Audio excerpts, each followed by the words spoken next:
Omicron की जिसके मामले दुनिया भर में तेजी से बढ़ते रहे हैं, तभी चेतावनी डब्ल्यूएचओ की तरफ से आई। दरअसल डब्ल्यूएचओ का कहना है या तो जश्न टाल दें या फिर शोक मनाने के लिए तैयार रहें। आपको बता दें, ओमिक्रॉन के बढ़ते खतरे के बीच दिल्ली के मुख्यमंत्री अरविंद केजरीवाल ने सोमवार को कहा कि शहर में कोरोना वायरस के सभी नए पॉजिटिव मामले जीनोम सीक्वेंसिंग के लिए भेजे जाएंगे। देश में कोरोना वायरस संक्रमण के ओमिक्रॉन वेरिएंट के मामले 19 और नए मामले सामने आने के बाद कुल संख्या 177 हो गई है। सोमवार को दिल्ली समेत 5 राज्यों में ओमिक्रॉन के मामलों में तेजी आई। वहीं वडोदरा में ओमिक्रॉन का तीसरा जबकि गुजरात में 14वां मामला सामने आया। वहीं केरल में 4 नए मामले सामने आए, जिसके बाद राज्य में ओमिक्रॉन वेरिएंट के कुल मामले 15 हो गए। अभी तक 11 राज्यों में और केंद्र प्रशासित प्रदेशों में ओमिक्रॉन के केस दर्ज हो चुके हैं। महाराष्ट्र में 54, दिल्ली में 30, राजस्थान में 18, कर्नाटक में 19, तेलंगाना में 20, गुजरात में 14, केरल में 15, आंध्र प्रदेश में 1, चंडीगढ़ में 1, तमिलनाडु और पश्चिम बंगाल में 1 ओमिक्रॉन के मामले का पता चला है। ओमिक्रॉन के खतरे के बीच दिल्ली के मुख्यमंत्री अरविंद केजरीवाल ने सोमवार को कहा कि शहर में कोरोना वायरस के सभी नए पॉजिटिव मामलों की जीनोम सीक्वेंसिंग के लिए भेजे जाएंगे। उन्होंने केंद्र सरकार से स्वास्थ्य कार्यकर्ताओं और अन्य लोगों के लिए कोविड वैक्सीन की अतिरिक्त डोज की अनुमति देने की भी अपील की। उन्होंने कहा कि ओमिक्रॉन वेरिएंट के मद्देनज़र घबराने की कोई बात नहीं है।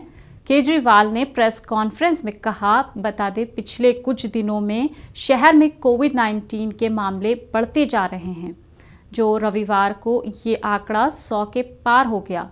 सामान्य ये ओमिक्रॉन वेरिएंट के मामले हैं, इसीलिए ये पता लगाने के लिए भी सभी संक्रमित मामलों के सैंपल सीक्वेंसिंग के लिए भेजे जाएंगे। साथ ही उन्होंने कहा, घरों में आइसोलेशन की व्यवस्था को मजबूत करेंगे, क्योंकि ज़्यादातर मामलों में अस्पताल में भर्ती होने की आवश्यकता नहीं होगी।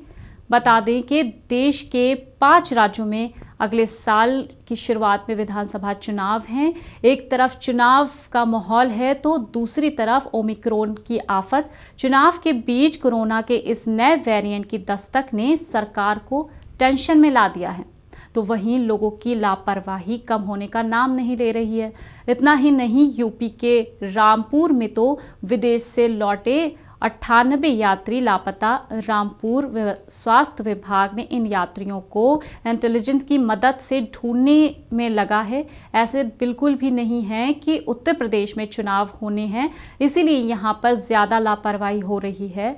देश के दूसरे हिस्सों का भी यही हाल है। आर्थिक राजधानी मुंबई में ओमिक्रॉन वेरिएंट के सबसे ज़्यादा केस, यहाँ धारा 144 भी लगा दी गई है, लेकिन भीड़ अपनी मनमानी कर रही है। देश में कोरोना के नए वेरिएंट से ओमिक्रॉन के अब तक 12 राज्यों में 168 केस सामने आ चुके हैं। महाराष्ट्र में सबसे ज़्यादा मामले सामने आए। हम आपको बता देते हैं कि ओमिक्रॉन पर सरकार की तरफ से क्या क्या दावे किए गए हैं। सरकार का कहना है कि विदेशों से आने वाले यात्रियों पर पैनी नज़र है। देश में बढ़ रहे मामलों पर नज़र बनी है। कोरोना के नए वेरिएंट से निपटने के लिए देश तैयार है, तो वहीं ऑक्सीजन का बफर स्टाफ तैयार है। केंद्रीय स्वास्थ्य मंत्री मनसुख मांडविया ने कहा कि लोग भले ही ना समझ रहे हों, लेकिन ओमिक्रॉन पर सरकार गंभीर है।